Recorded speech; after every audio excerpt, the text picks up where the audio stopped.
we are at the midst of quite a upheaval in our region going on right now. We also have to balance between China.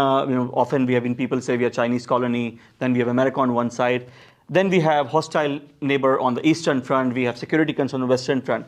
Specifically speaking on these foreign policy issues, very immediate ones, how do you see that? How do you plan on working towards them, considering we have had the whole conspiracy, thing had been going on? Look, foreign policy, number one, has to be for the benefit of your own population. Every nation makes its foreign policy for the interest of its people. So that's the beginning. Now, what is in the interest of Pakistani people? To have a foreign policy where we get out of any conflicts, like Afghan jihad, like war on terror. I mean, these conflicts cost us a lot.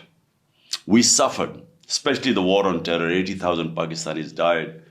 We had billions, over 100 billion lost to the economy because, who wants to invest in a country which is considered the most dangerous in the world? There are terrorist attacks going on. So we learned one thing, that we do not want to get involved in other people's